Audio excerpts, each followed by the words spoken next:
Hello, my fellow readers, Dark Symphony 777, and we're just gonna get into this. So, this is something I've been wanting to do. I want to do a tier list, and this is technically gonna be the video that's gonna be going on the week while I'm on vacation while I go see my girlfriend. And I wanted to talk about climaxes.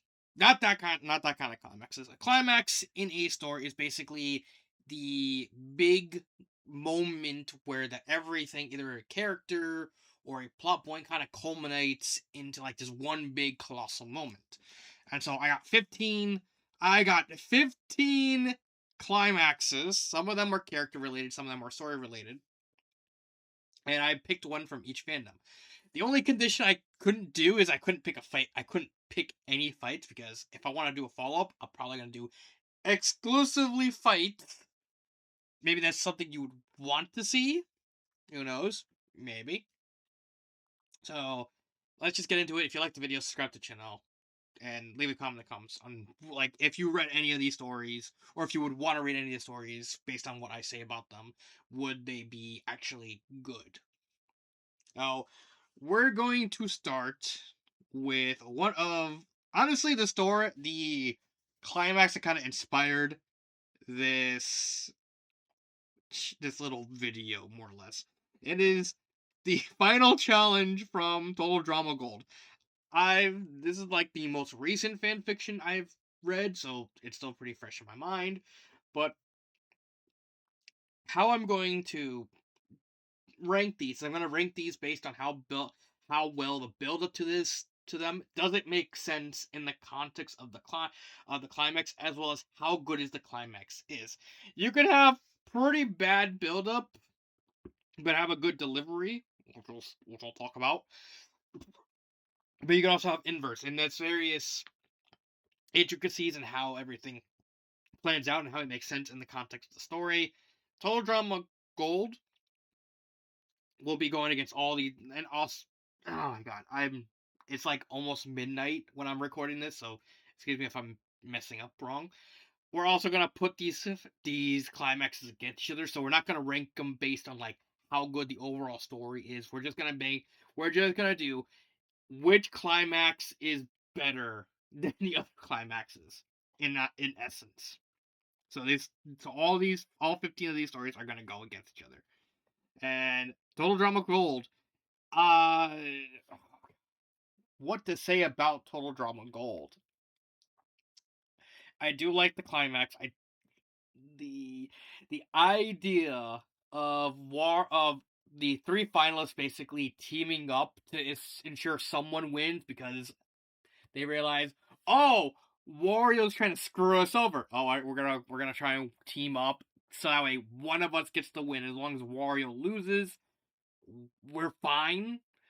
Meanwhile, on the other side, you have Wario and like getting like a little scuffle. It's not technically a fight because it's more like a comedy thing. Because like half of that is just everyone just jumping in and saying, "I'm throwing hands. I'm throwing hands. I want to throw hands." And before because they get cut off by the next person. But I do think it's good.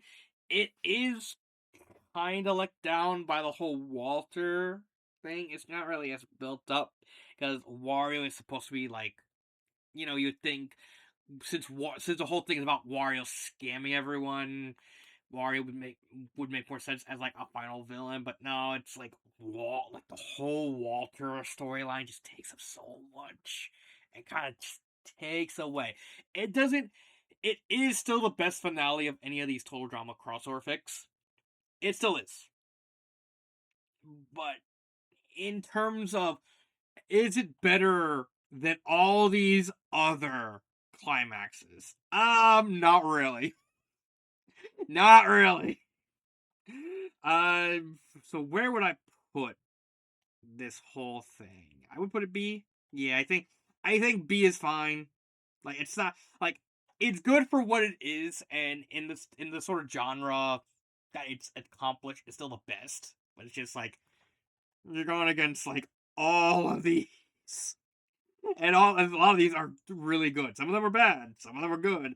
I think this is just like it's fine for what it is. honestly, if the Walter thing didn't exist, it'd probably be a little bit higher, maybe A or S, but I think B. I think B is fine. So where are we gonna go next? You know what? Let's do the pony. Let's get the horse out of the way. Applejack versus the creature. Mother of Invention. Oh, this is a story that takes me back. So for those of you who know what Mother of Invention was, it was a very old My Little Pony fan fiction. I think it was among the first year or two of fan fiction I reviewed, and it was really good. Like the story is just centered on Applejack surviving on an island, and the island's full of this rubble and old abandoned buildings that have that showcase that the entire thing was operated by a corporation called the Daedalus or Corporation, which is based off SCP. And Applejack finds out that she's not alone. This is some random creature. Applejack can't really fight. And so the entire climax of this is he realizes that in order to get off the island, and in essence get rescued by Celestia and by Twilight, she has to go into the main headquarters of Daedalus that was on the island. It's abandoned. The only thing in there is the creature. She can't fight the creature because she knows that the creature is pretty much intangible. She can't really see it because the thing's just shrouded in darkness. And whenever she's near it, it erodes her sanities. Again, referencing SCP. But she realizes the thing is weak to light. So the entire climax is basically one gigantic cell section of Applejack constantly having to maneuver around the creature to try and turn on the generator and eventually turn on lights. She does have to at least confront the creature because she has to when she starts to generate, she has to wait for the lights to turn on, and the creature finds her, so she has to at least stand her ground for a tiny bit and at least hold her own to try and make sure the creature doesn't turn off the generator, so that way it can be defeated. So there's a tiny kerfuffle. There's not really enough to be a fight because it's not really just Applejack fighting. I think it's more Applejack trying to keep the monster off the device. I think how it's built up because this is a very, very solitary fic because Applejack's the only character with any dialogue. She's more or less just spending the entire story just kind of talking to herself. And for how it's built up, it's good, but I would say it's not good. I get this is more a consequence in the fact that the climax is just kind of minorly anticlimactic for what it is. Again, there's a storyline reason for Applejack having to do things this way because again, Applejack normally is the head fast, just throw herself into danger and she realizes that she can't exactly fight this thing. So the whole stealth route at least makes sense storyline wise. It's still kind of just anticlimactic. So I would probably put it C. It's still good for what it's trying to accomplish, and it's built up pretty nice, but it's just it's lacking that oomph that I want out of the climax. Even Gold has that oomph that I would not that I would expect out of a climax. You really need that oomph to get that juices flowing. Speaking of poor climaxes, where was it? Where was it? Where was it? Yeah, Natalie. Let's just do this one. Natalie and Cassandra from Hercules and the Modern Girl 2. Oh boy, where do I even? I'm just gonna put this in. I'm gonna put this in F. No, no. Either F or D. Because here's the thing: the moment itself, and if you actually go back to my review, the moment itself is really good. It's just Natalie after faffing around, helping quote unquote Hades out with trying to stop Hercules because she's trying to keep Hercules alive to make sure the events of the movie happen, and also but also trying to appease Hades because they're on a employee boss employee employer situation where you gotta help me defeat Hercules. Otherwise, I'm gonna kick you out of the underworld. Take a pick. And so Natalie has to like completely build off this and trying to appease Hades while also trying to keep like keep Hercules from dying. It's a precarious situation. And at the end, Cassandra justifiably, you know, suspicious of Natalie, confronts her literally down the hall, like in the cave system near the underworld, to find out what the hell is going on. And so Natalie has to tell her the whole thing, that she's just a normal girl from a dimension, from another world, where Hercules and her world is just a entertainment aspect, and Cassandra actually doesn't believe her until she mentions the fates. And it's like, oh, that makes sense. And shows her like all this proof, and like she's trying to keep this balance, all that. The climax itself has a legitimate oomph to it that, like, it is a really spark moment. Like, oh, this is getting good. The issue is the entire buildup, because despite loving this climax where like Cassandra confronts Natalie and she finds out the truth, and now she has to technically play along with Natalie.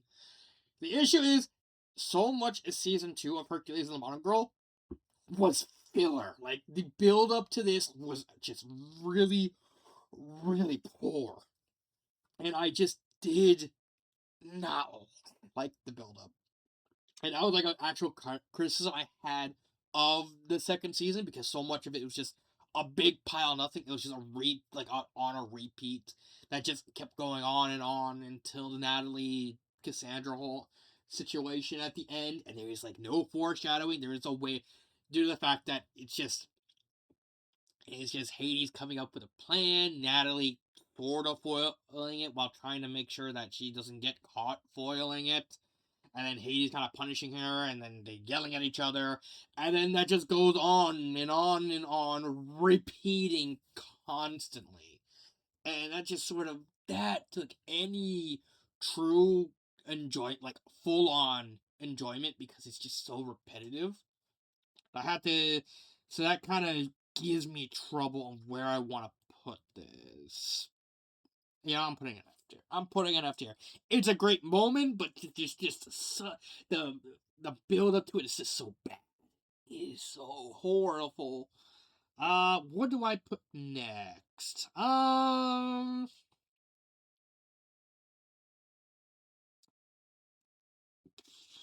You know what? Yeah, let's do this. Billy Rose versus the Storm. Oh, this is. Oh, speaking of poorly built up stuff. Oh, Raging Storm. How I love and hate you. Because I'm a fan of wrestling. I do like my wrestling. And I like the fact that this fan fiction is one of the few fan fiction out there that, like, genuinely captures the feel of professional wrestling with, like, storylines and heel face turns and face heel turns and all that. But then you get the Raging Storm, which is the sequel to Storm Warning. And you get the idea. Like, the idea is spelled out brilliantly, because the whole backstory is kind of revealed at the end, where Billy Rose is just very corrupt uh wrestling organizer. He basically ran like a United States Western developmental thing that was so hardcore that people kind of turned off on it. And he was also very narcissistic, and he didn't like the fact that Storm basically organically got over. In essence, over means you popular. And he did not like that. So he basically used his power as like the person running the books, because he was the commissioner, he was the guy writing all the storylines and who wins and stuff. And he used it to punish all of his workers, especially Storm, who he was still jealous of, and he was basically trying to destroy them. However, Storm kept overcoming the whole thing, and it really pissed him off. And then the entire wrestling organization had to be shut down because it was being investigated by a third party because of actual abuse that was going on, which was implied to be happening by Billy Rose. So while he was being under investigation, he had to cooperate with the cops, and he couldn't really wrestle anywhere.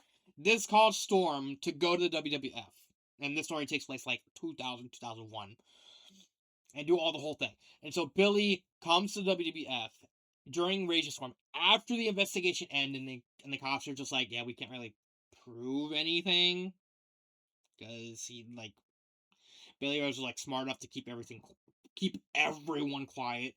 Brings Brick with him and does the whole thing of trying to finish what he started in his old organization. It's like, I'm going to ruin Storm and basically make sure he can't get cheers ever again and just try and retire him.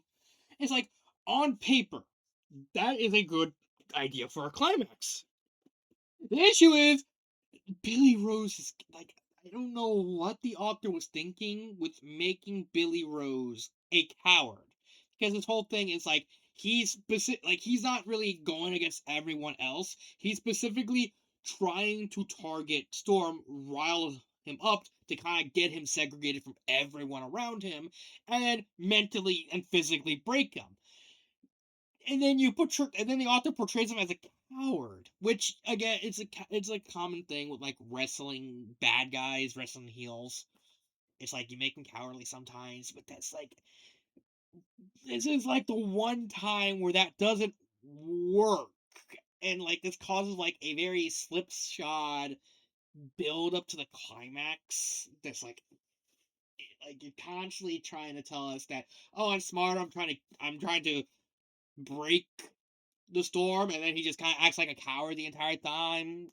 It doesn't really work. And then you get the climax where like and they're in Hell in a Cell, which is like this 20-foot tall closed off cage where like neither person is allowed to leave until one guy gets pinned.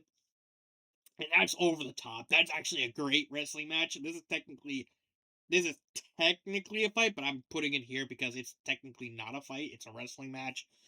It's not really a fight. It's just like it's choreographed. It's like purposely choreographed and meant to do like the whole thing. So I'm leaving it here.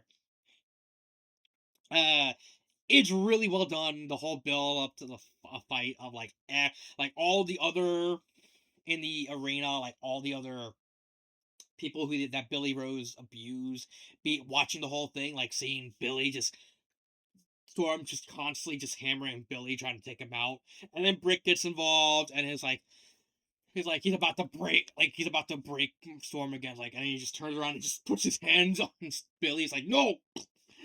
And it's like it is good catharsis, but that buildup is so ass because of just how bungled not Storm's character, Billy's character is for the context of the story. I'm putting it either yeah. I'm gonna put it D because it's not as good as Applejack's story, but it's better than Natalie and Cassandra because at least there was an attempt. It's just a really bungled attempt. Let's see. Yes, let's talk about this one. Courtney gets disqualified. Total alternate island. This is technically the climax. This story technically has like 3 climaxes. The story has the climax for the whole thing with Heather, which is like the videotape chapter where like family members where it gets like conversations from their parents in the form of videotapes, and we find out that Heather was being abused. It's basically the climax of her story. And then partway through, we get Courtney, who completely takes over the entire story. And it's something that was like really well done building up. I'm not even gonna hesitate. It's just gonna get an S. Not an S. It's not gonna get an SS because honestly, like the actual climax is just kind of quick and you miss it. Because it is the episode. This is based off the episode where they have to hide from Chef, and Courtney's like, I'm going to, I'm going to take advantage of this. Because she's still bitter over Ezekiel still being in the contest because oh he's a sexist. Again, it actually makes sense in context. He was actually like a very homeschooled guy on like a farm, and he didn't really know because that's all he knew was like the soap operas his mom watched, and of course the soap operas had like very stereotypical views on women, so he didn't know any better, but he grew out of it. Courtney didn't, however, forgive him for that, and so kind of hunted him out down throughout the story of like with a metal pole and just basically just trying to hit him over and over again, try to murder him, and basically try to murder him. And then right when she's like about to swing, she gets the pole taken her away from her by Chef, and basically everyone left on the island is like glaring at her, and this includes Chris and Chef's like, you aren't going that far. And then Courtney like fumes and blows out and shit, and then they found out that Duncan is there because at the prior to this, Duncan actually sacrifices himself because canonically his family's full of cops, and it's like, okay, we need to take down Courtney. I want all of you to eliminate me so I can go see my family, give them the evidence, and start a massive investigation. Because when Courtney shows up, it's revealed that her father bought the entire studio that Total Drama is under.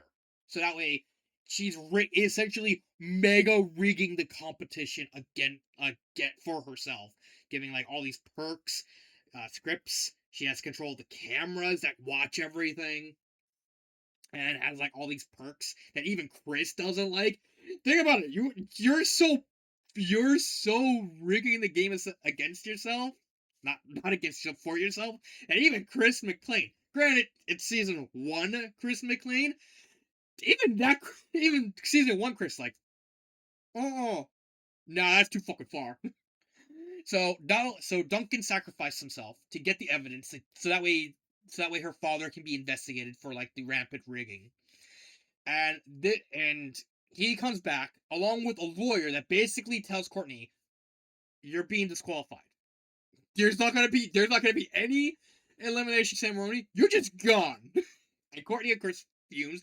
China, I'm gonna get my dad. He's like, your dad lost his job. He lost his rights to the entire corporate because he's being investigated for all the abuse that's been going on since he joined.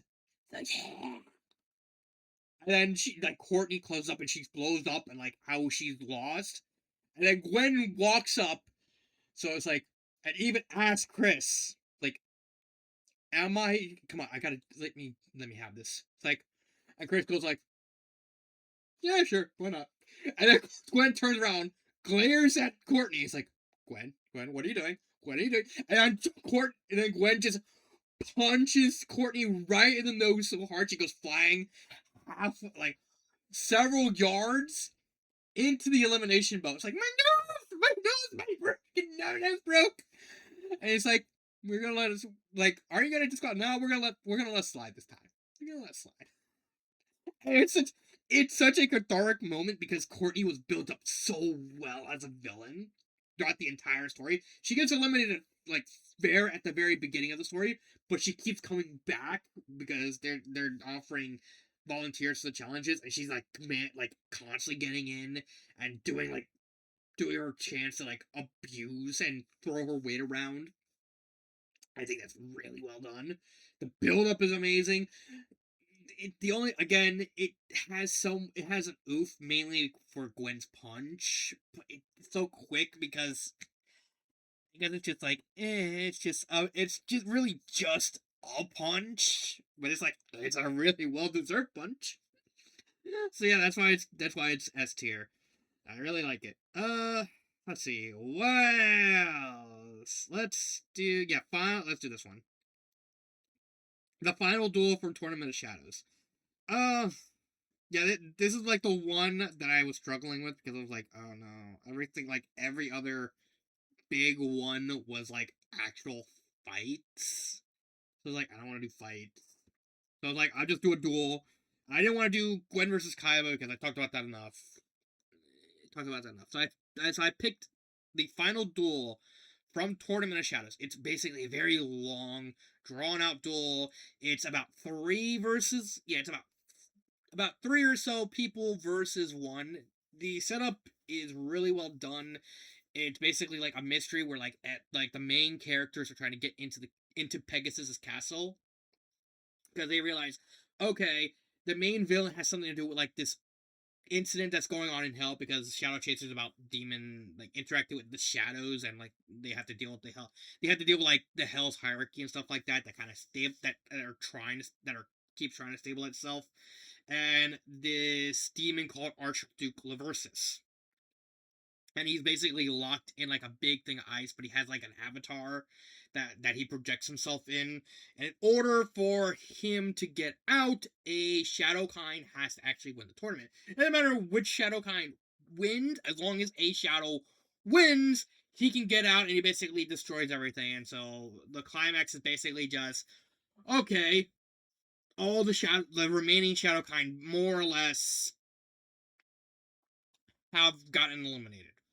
I'm the tournament organizer, so in order for or one of the Shadow Chasers to win, they have to defeat the organizer, and they're basically up against the wall because if they lose, Laversus basically gets out of hell. Basically, will just immediately get into Earth and just basically kill everyone, more or less.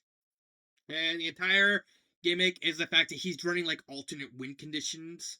So I don't have to deal with all the damage. I just have to keep stalling until I get my win condition, which is various forms of Exodia. And he just like every time they thwart one version of the Exodia, he has another version that he basically nope, you'll lose. Who's next? And it kind of builds until Ace comes along like ice cream versions of the Egyptian gods, and like it's kind of weird. And then he has like one final win condition, but then Ace be possessed by like this yokai, which is like based off of Super Nintendo. I shit you not. Summons an confectionery version of Horarchy, and they basically like the Exodia version and the Horarchy like combined and attack, and then like the SNES, I forgot her name, basically holds back Laversius's avatar because he's actually about to escape and realize and try and pull a fast one and get out of finishing the job. So it's like you need to finish your job. You got to actually declare the attack with the hierarchy because the hierarchy won the battle. Ace like hesitating because she realizes if she makes the attack, not only will Laversus die, but so will the girl. And she like they fell in love with like a whole lesbian thing. It's fine, whatever. And so like if eventually she does declare the attack, Laversus is defeated. The girl has to sacrifice herself. They even made like a little burial about her, and they buried instead of burying like her body, they buried like the SNES because that's like what her body was technically. And they did a whole thing like, oh, well now Ace has technically the girl's powers because they were still fused to an extent. So now she had like the Shukiyogami powers and all that. It's a really touching. It's not like the build up is well done. I don't really hate it. I put it in a beer. It's gonna be a B. What next? Yeah, let's just do this one. Let's do the wedding. From being mailing, this climax is so weird because the story has two climaxes, and I didn't. If I put like the whole mailing trying to save Malo climax, which is like the climax of technically the story, it's like that would be like an immediate F tier. But then I remembered, oh wait, the wedding. That's technically a climax of the whole Aya side plot. So that one counted. That's what I put for the story.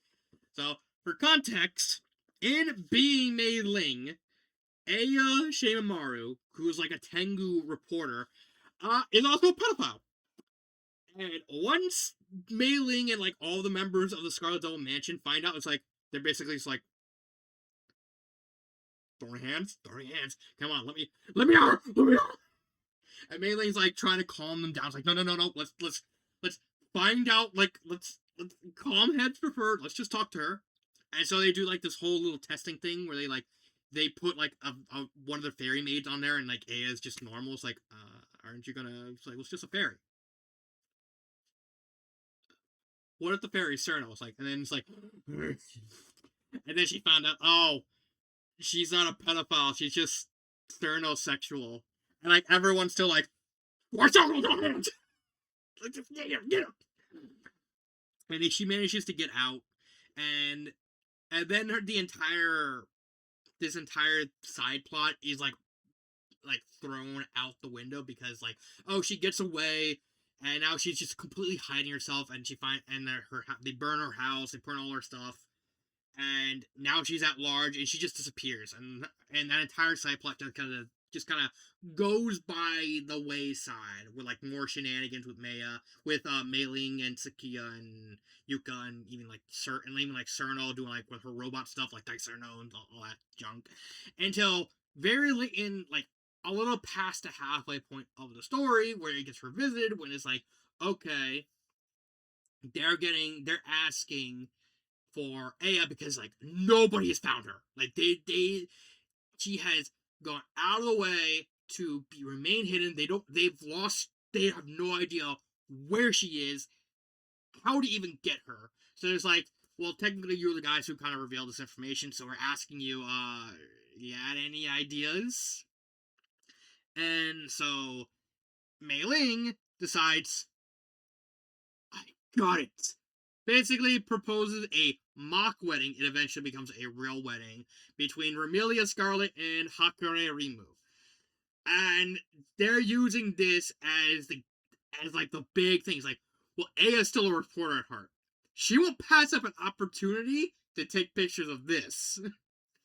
And so they have everyone stay, like they have all the Tengu guards and Yuka and Patchouli, like they're all just keeping an eye on everything, just knowing the fact that, oh yeah, she's gonna show up. Like this is too juicy. Like this is Rimu's wedding. Like she's getting married to a lolly. Well, lolly who like demands that wants to be treated as an adult. Like I want to be treated as an adult. Okay, Ramelia, let me just give you a head pat.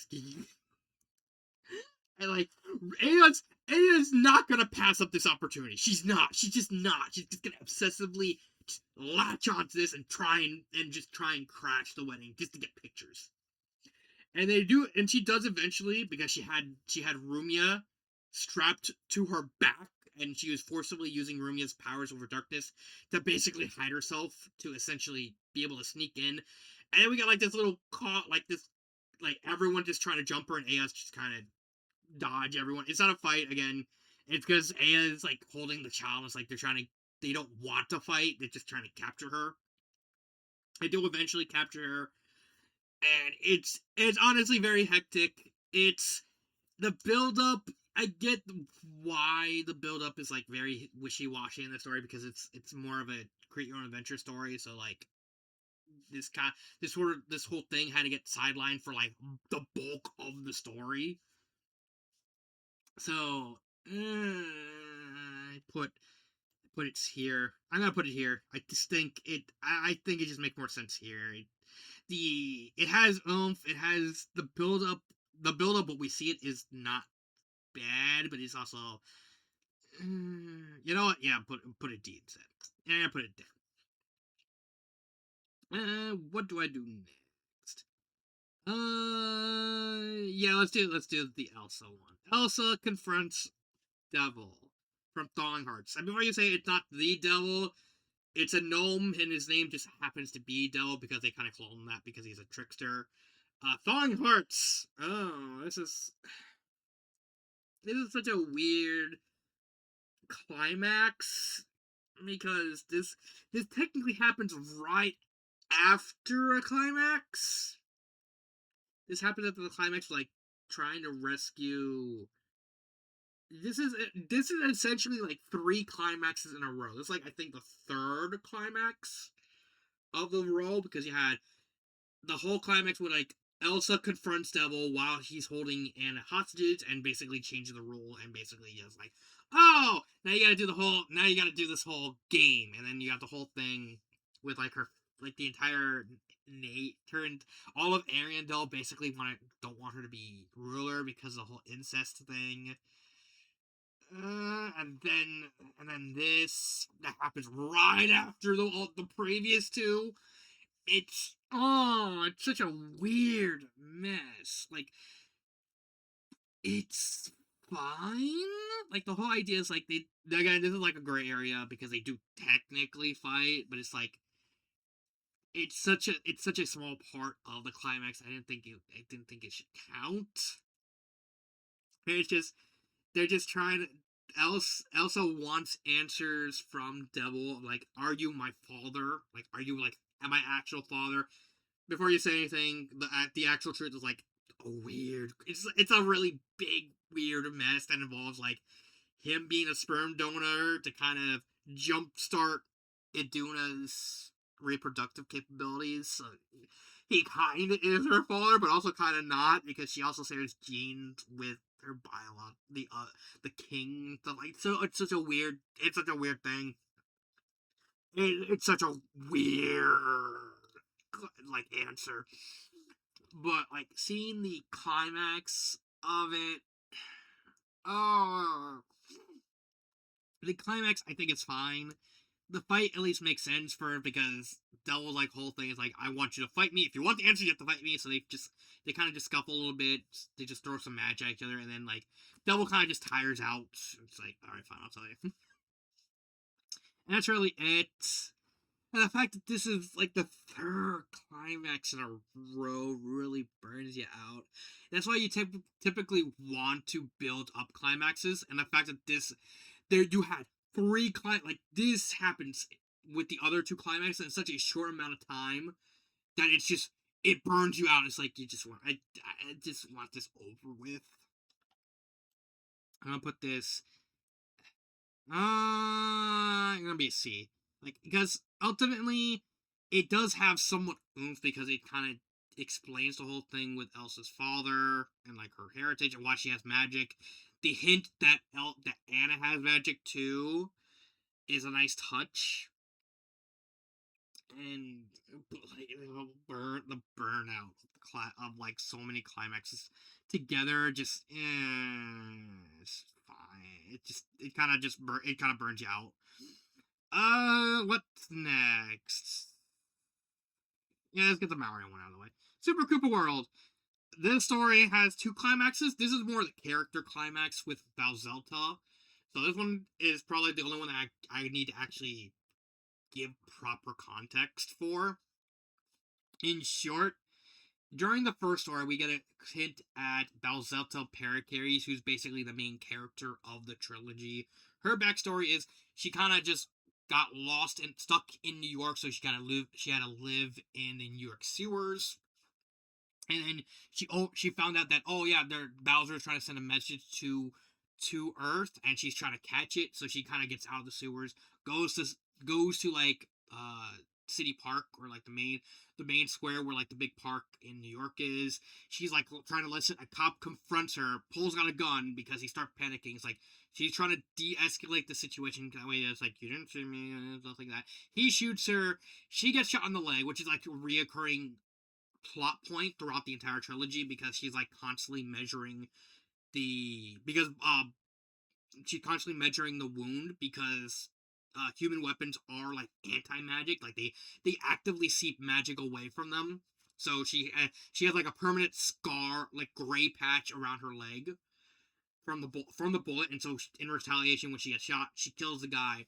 The main villain of World is actually that cop's brother, so he basically breaches his way into the mushroom world with the expectation of trying to get revenge, and then eventually turns it like, I want world conquest, to basically, because he's like a very jigonistic guy. He basically believes military might is king, and these guys, they don't have a military, so we're just gonna kill him. So you get the entire build up to Bowselta's climax, where she's trying to get like try and find a way to like beat the humans, because she finds out, oh, there's a guy, there's like this Koopa god. Okay, maybe we try and ask her for help, because they can't really trust the Star Spirits because the Star Spirits operate on like a very black and white morality, and the Star Spirits are like conspicuously absent throughout most, if not all, of the story, because like they're going in the assumption that the Star Spirits, yeah, they're only really targeting the Koopas, so yeah, the Koopas kind of deserve it. Kill them. And they like don't understand like shades of gray and all that. So they finally get some evidence on the Koopa goddess who are more various shades of gray. The main villain and a bunch of army troops, they capture the Koopas. They have them lined up in a row. They're gonna do like the whole 9 yards. Shooting range, firing range. Like they have everyone just pointing guns at the Koopalings because they know that if they get out, they're just gonna start killing everyone. So the guy's not taking any chances. The only thing he didn't count on is the fact that Balzelta was an ex thief, so she's actually pickpocketing the whole thing as he's delivering a speech to kind of declare his intent to essentially take over the entire mushroom world, put it under military might, and install himself as like sole monarch of the entire world for like revenge of what Balzelta did. Balzelta breaks out like slowly. She gets it unlocked. She has it, but she doesn't really break out immediately. She waits until like the right moment to break out, and then then when that moment happens, she breaks out. She just kills everyone around her. She bathes herself in fire so that way anyone near her can at least like to kind of give herself some protection. She starts killing everyone to get away from her kids. She doesn't care about her life. She thinks like Bowser's fine. He could probably take a bullet or two, but she's worried about her kids, and she starts killing everyone between her and the general. She jumps up, about to basically breathe fire on the general. The guy basically just pulls out a Luger, points at her, and just shoots her right to the heart. And then she falls. And that's actually a really cool moment. And then it gets even better when the Koopan goddess basically possesses Balzelta's body, because it turns out Balzelta is like a descendant and has the same blood as this goddess. She's far descendant from the goddess.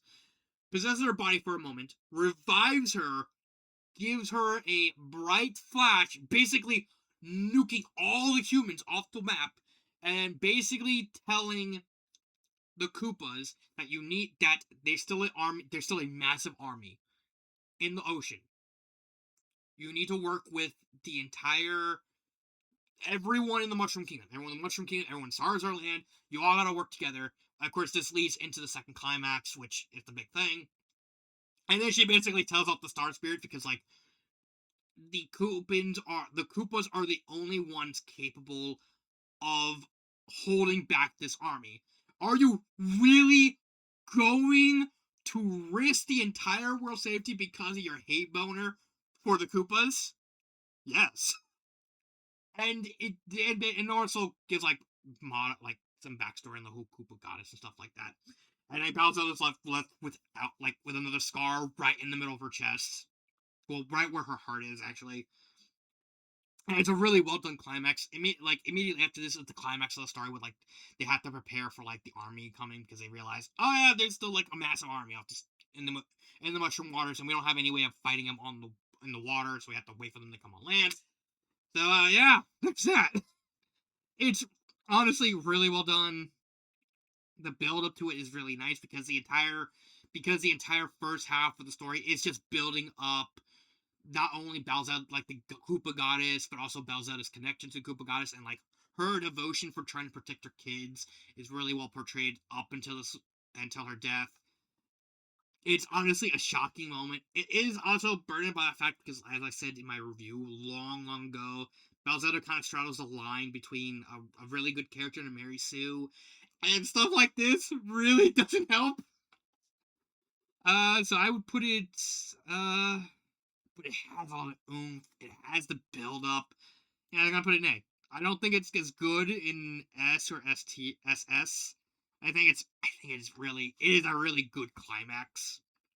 I couldn't put the other climax because that's just one gigantic series of fights because it's an actual war zone. So yeah, there's that. Six left. Yeah, let's use Solaris Killium. I really love the story. I think it's gonna be another S. The entire thing is like them realizing, oh yeah, we need to. They thought they had it all. It's like, okay, we stopped the angels, we stopped Shinji's father, and then they find like, oh wait, Shinji's mother is actually starting the loops, and the entire climax is just them trying to convince Shinji's mother to stop doing the loops because they found out that all the loops are more or less being caused by Shinji's mother. And so, like, she's like their last obstacle, and it's not even a fight. They're just kind of talking her and trying to get her to, and just trying to verbally convince her to, uh, to essentially like let go. Like you're his mother. Are you gonna overprotect him constantly, like leaving him all like constantly causing these loops to kind of make him suffer even more? And it's honestly a great moment. The build up is there because like, oh yeah, because it's like such a shock moment because you completely forget about that Shinji's mother is basically possessing the Evangelion that Shinji uses, and it's one of the like and then like it works in the fact that you don't expect the fact that Shinji is like aware of the loops. Like I was like, okay, like the main characters they're in the loop, so like you kind of like you're not even realizing that Shinji's mother might be aware of the loops, and then you get like the very big hint that Asuka's Evangelion, which is possessed by her mother, she is aware of the loop. So it's like that's like a very big clue that Shinji's mother might be aware of it too. Which honestly, thinking back of it, is such a wild moment because it's something wouldn't you just it slipped my mind in my like original review of that story that I never mentioned the fact that Asuka's mother was aware of the loops, and that's foreshadowing to Shinji's mother being aware of the loops and also being the cause of said loops. It's a really wild moment, and that's like, oh, this like actually, and it's stuff like that that makes me think back. That makes me think, should I put this in Better Off Alone tier? Like, I'm pretty sure it is. Is it? No, it's not. Like, the more I honestly think this should be Better Off Alone tier. Uh, pro- Probably I'll think about it. But yeah, that story, like, the more I think of it, the more I think really deserves to be a Better Off Alone tier. And I think the build up it's such a quiet moment because it's not like it's nothing big or spectacular. It's just everyone just talking to Shinji's mother and just trying to like give her the pros and cons. Give her the pros while she's arguing the cons. It's basically just one like sort of weird debate where like because she has them all in like different pocket dimensions and talking to them at the same time, except for Asuka, she's talking with her mom, and they're just all convincing Shinji's mother to like let him live, let him go. And I think it's just really well done. I think it's like, I don't think it's as good. I don't think it's SS tier. I don't think it's SS tier. Uh, that's because SS tier is this. See, chapter 28 of Sailor of For the Longest Time. Oh my god, the perfect, the perfect climax to a story. I don't like. I don't even like if you read the story, you know what I'm talking about. The climax to Sayori trying to save Monica because Monica killed herself, basically since basically deleted herself and put her in like a sort of like the trash bin if you want to do internet terms, and Sayori ripping her out and Monica basically just mind broken, trying to drag herself because she doesn't want to keep making Sayori and Natsuki and Yuri suffer, and like the whole like everything about that chapter, like even like the touch of like Sayori like grabbing Monica's hands, like miming them around Sayori's neck to kind of simulate the whole Sayori being hung and like Monica having a panic attack. Like everything about that story, like Sayori just doing everything possible to prove that Monica is like, you're worth saving. I love you. You're worth like all of this that I'm willing to just even continuously drag you in. Like, and it's so emotional and so it has that oomph. It has great build up. And it's such an amazing moment, such an amazing chapter that I can't give it anything other than double S tier. I can't. It is without a doubt the single best climax in any fan fiction I ever read.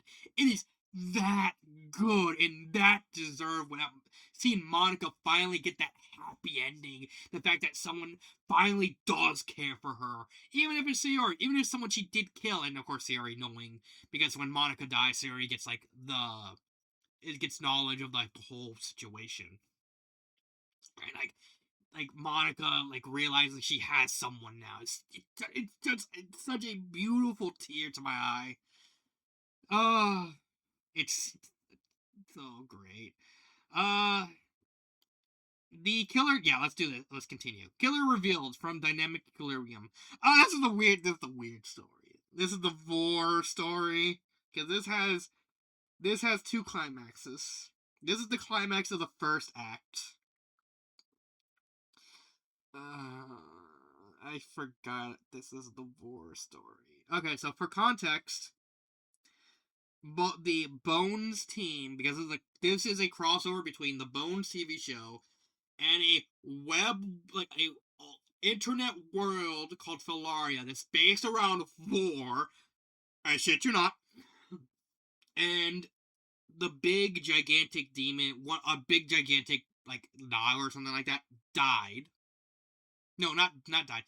Fairy died, but it left behind bones. But since it's a war world, and like all the big things, like the little things, like they're suspicious, so they kind of draft. So someone who used to be human convinced a fairy called Exona to bring the bones team in because the human basically remembered a seminar, got got the Bones team. They had all the setup, and the entire climax of the first act is them just doing an investigation, trying to find out. Okay, we got the Bones. We got to figure out how this world works, how like war kind of interacts with this world because like surprise like oh yeah because like all the giants they can only really get nutrition from eating people like they can like you can hold it back for a time but it's like eventually you're gonna it's like the giants are gonna eventually starve themselves if they don't eat people. It's like the only way they can actually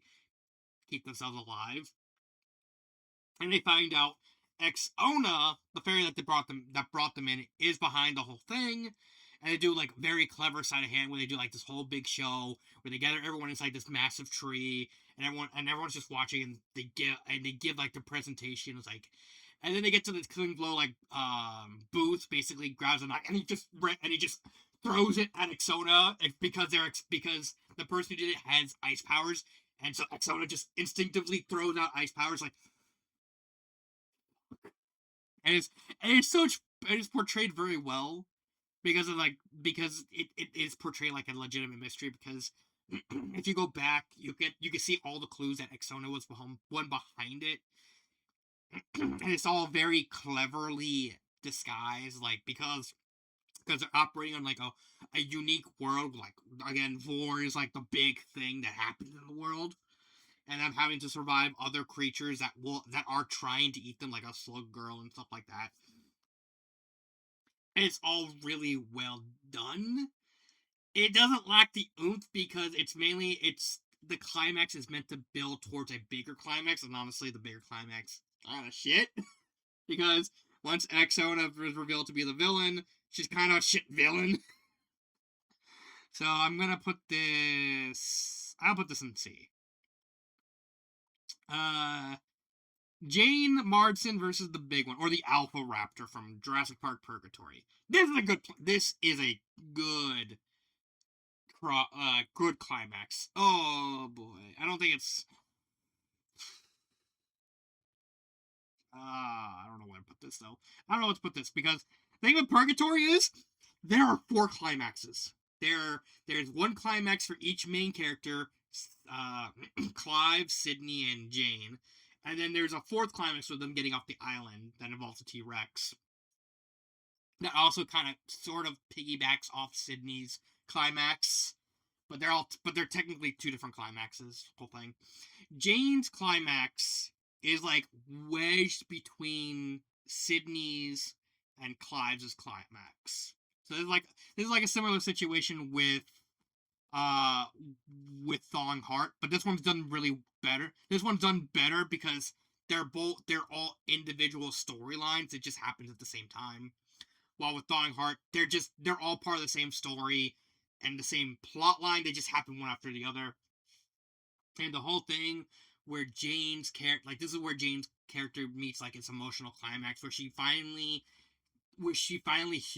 fully humanizes herself and realizes that she's scared. The alpha raptor was such a persistent thorn in her story because it was actively hunting her specifically, because she realized, oh, you're an alpha, we're gonna sell things.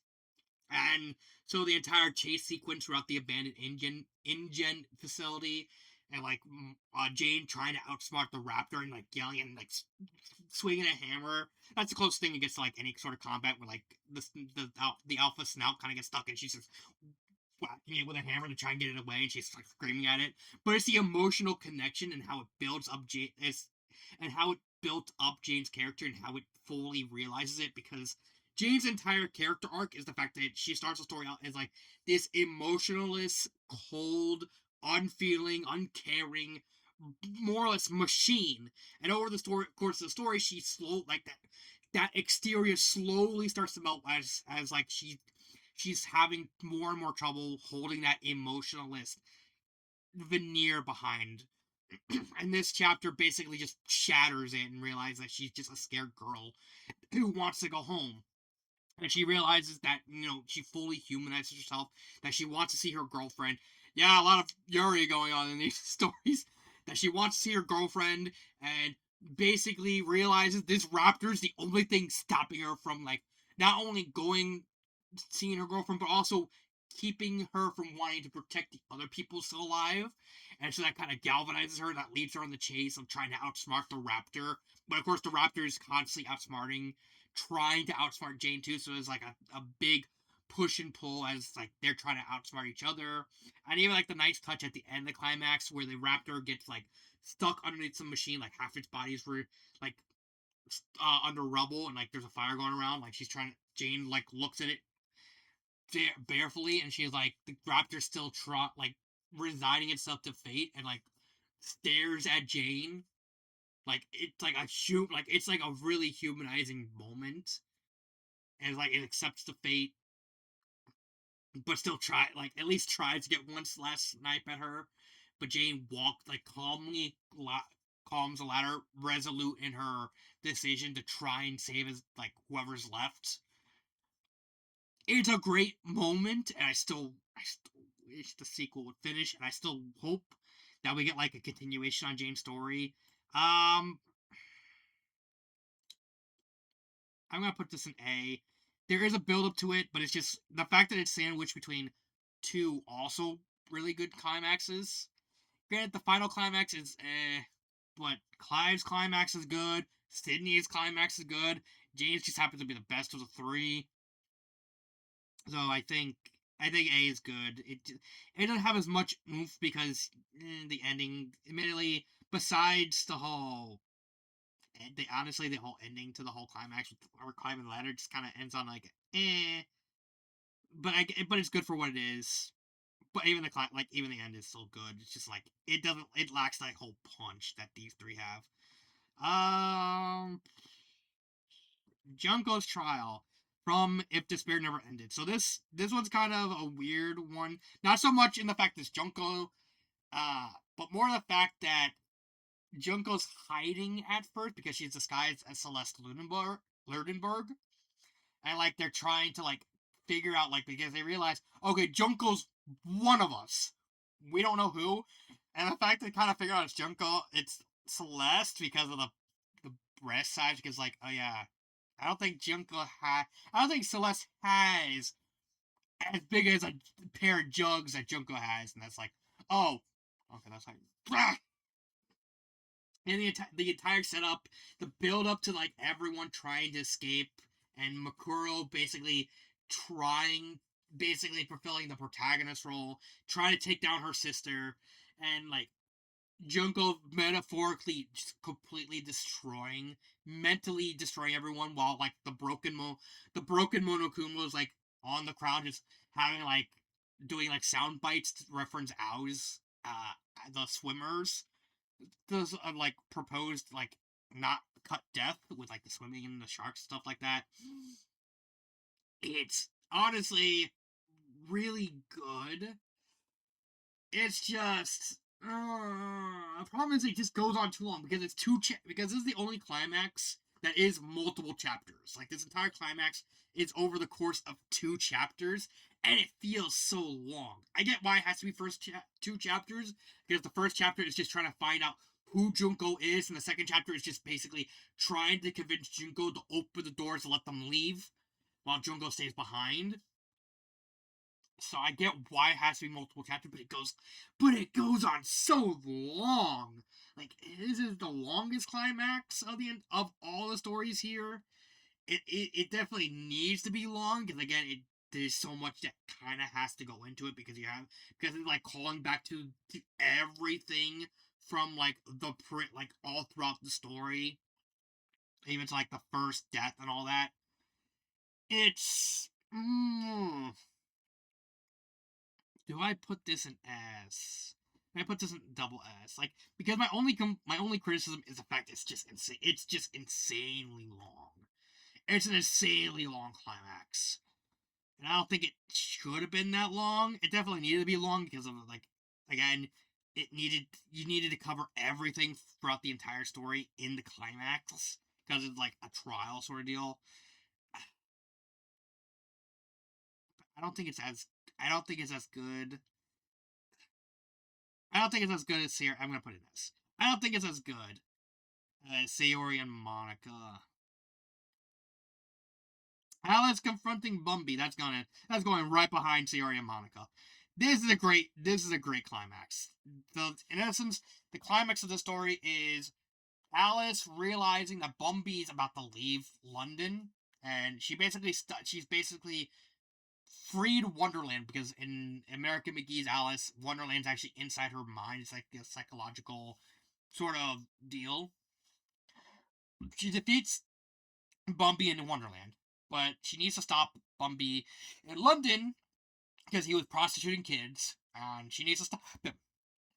So she works with. You know what? I'm actually gonna do this. I'm gonna do this. This is going here. This is going here because thinking back on it, this is really just the only climax on par with Sayori and Monica. Length be damned. So back to Alice. Alice has to work with a cop. So basically, you just have Alice. This is technically told in like 2 parts because you have the Wonderland half and you have the London half, and the London half is basically just the ending to American McGee. Madness Returns, where Mumby's is waiting for the train.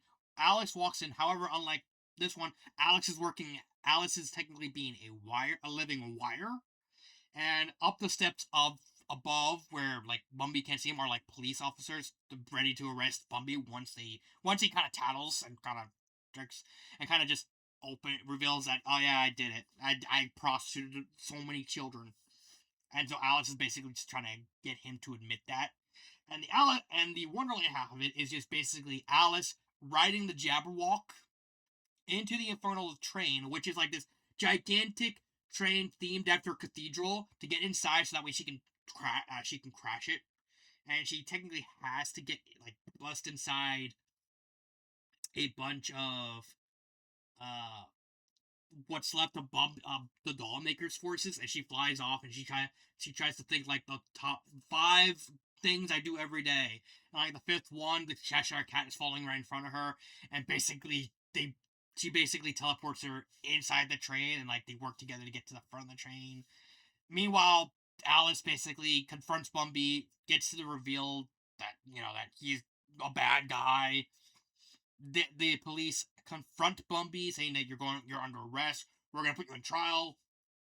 Bumby holds Alice hostage. A cat from the very beginning of the story, actually jumps, claws on Bumby's arm. He falls in the train tracks as the train was coming and dies from the train hitting him. I think it's a really well done interpretation because this is also a novelization. Well, this is technically a novelization slash retelling of Madness Returns. That I think is really well done. And it's just I don't think it's as good as these two. I probably would put them like this. Yeah, this is definitely the weakest of the S tiers. I put it like put it like here. This is fine. This is fine. Yeah, this is fine. And that's how I would have these 15. If you want to see me do the fight scenes, go ahead, leave a comment in the comment section below. This has been Dark Symphony 777, and cut.